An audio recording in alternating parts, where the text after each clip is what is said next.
trust being essentially the experience of feeling safe with someone so that you can be vulnerable. I mean, that's what trust does. Trust creates the opportunity for vulnerability, right? And what does vulnerability create? It creates the opportunity to exchange real value. Like, I'm able to give you my best ideas. I'm able to show my cards if I trust you. And if I can give you my best ideas and show my cards, then you're going to be able to work with the value I've put out there. And you'll be able to, if you feel safe with me and you trust me, you'll be able to put your cards on the table, contribute your value to our, conversation, and then we can come up with great ideas together. There's a book out there by Stephen Covey's son called The Speed of Trust.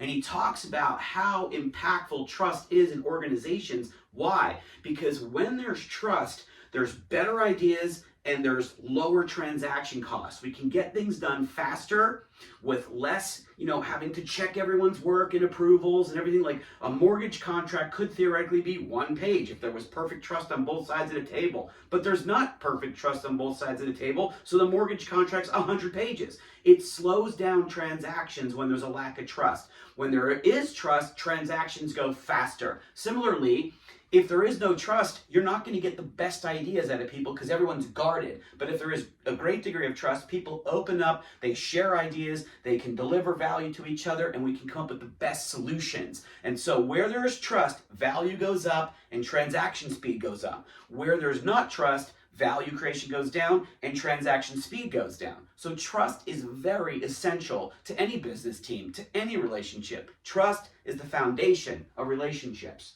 Okay, so we learned that trust is about safety. But now let's go to the second step, this being the second video in the series. Okay, what's the second step? And remember, always in the background, you want to create trust with people, have a contribution mindset. That's the third C of book 1. The 3 C's are choice, context, contribution. Contribution mindset is gold.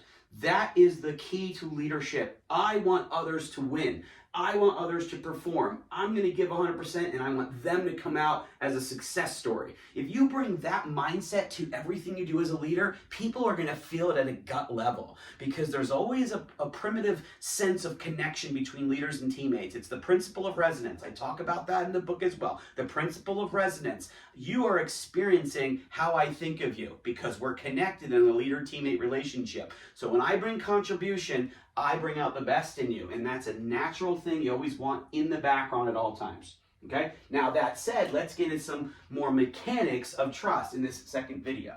Okay, so I want to bring up 2 points about trust here. All right? And Stephen Covey talked about this at one point. He talked about trust being 2 things. He said that trust is premised on character and competence. Character and competence. Now I'm going to bring up a slightly different take on this because I'm going to say there's 2 levels of trust. There's personal trust, which I'm going to call character. Okay? Now I'm not saying you don't bring character to your professional relationships. I'm just saying character is basically about ethics. Okay? Morality, ethics. Can I trust you to do right by me? Are you going to make a good decision that benefits me? Or are you out for yourself? Can I trust you to give me good advice? Can I trust you in terms of your character, your ethics? So it's kind of more of a, I would say, on the personal side. Although certainly professionals have to have ethics too. But I want to make a division so it's easy to remember. Personal trust. Now, there's also professional trust, right? And so I'll equate that with competency.